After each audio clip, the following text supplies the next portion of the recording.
Imagine a world where you pay for everything solely on credit cards and phone. Stop imagining, because we already do. We exchange money between friends on Venmo, we buy rides from strangers, and we use credit or debit cards in most stores. It seems like the world is becoming more interconnected, and with that comes less middlemen in transactions. Who needs a cashier at McDonald's when you already have a kiosk to take your order, or a currency exchange when eBay does it for you automatically for foreign goods? As our digital world basks in an unexplored horizon almost yearly, a new form of currency bubbles over like a cup of over microwaved ramen. Bitcoin is about to bubble over into the smelly stain on the microwave plate of life, and like most of these stains, it won't leave.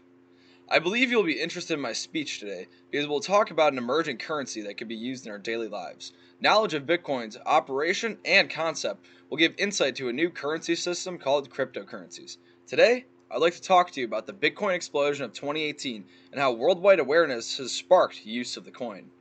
In this speech, we'll begin talking about Bitcoin and by firms post 2018, how its technology is being implemented in the monetary system today.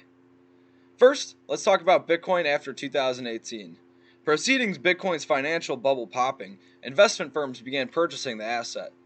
Let's take time now to clarify what blockchain is and what a cryptocurrency is. Essentially, blockchain is a public, decentralized ledger backed on an encryption called SHA-256.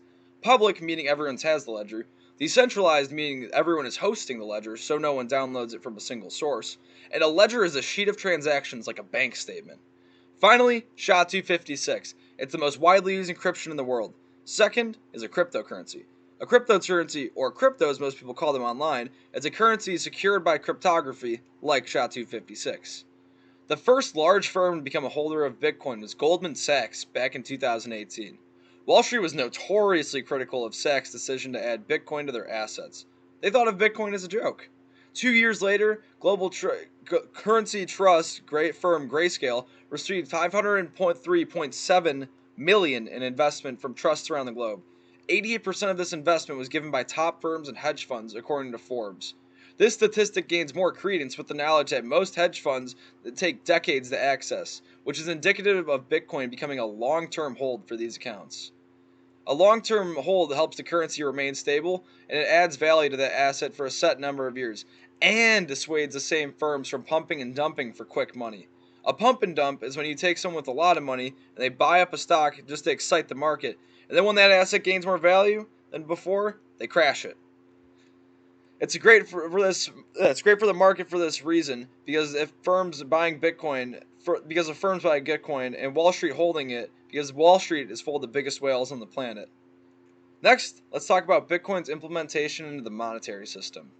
Bitcoin's concept and vitality work well in financial markets, which lead to government and corporation adoption.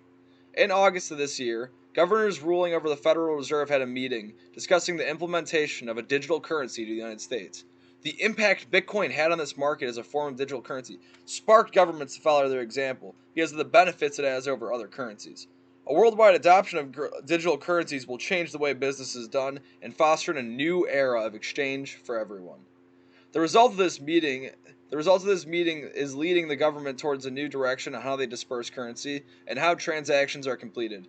In an interview with Forbes magazine in August, Federal Reserve Governor Lael Brainerd said, "A central bank digital currency will enable millions of American households and small businesses to get instant access to funds rather than waiting for days for checks to clear. Now people would have guaranteed access to their money and financial transactions will be instantly placed on the ledger." This impact of the federal government adopting a cryptocurrency as the United States standard is totally in existence from Bitcoin. Bitcoin was the first ever digital currency, and there is no disputing that this idea could have originated anywhere else. Last week, transaction service PayPal announced their adoption of Bitcoin to their services. This service will allow holders of Bitcoin to transact their coins in United States dollars in a real-time market price. Now holding Bitcoin has become easier than ever to transact in the real world, giving the asset liquidity because it can be used everywhere credit cards are accepted. One of the main issues with holding Bitcoin right now is that it's little to no use in a commerce standpoint. According to our article from Forbes from last week, 346 million users are now allowed to spend their Bitcoin along with a few other cryptos in the real market. This move not only gives a higher level of legitimacy to the coin, but more money to PayPal from expanding their horizons at what counts as a currency.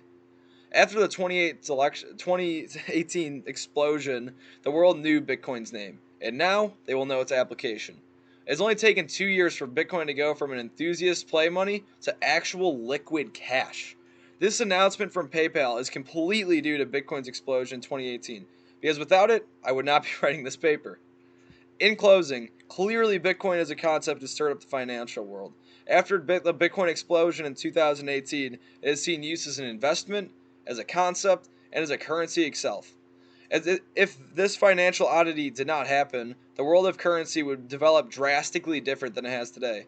Who knows when this future is coming, but I do know it's being worked on as we speak. Although most of us don't understand Bitcoin or the financial system as it exists currently, rest assured that a new model of currency is coming that will change the way we transact goods forever.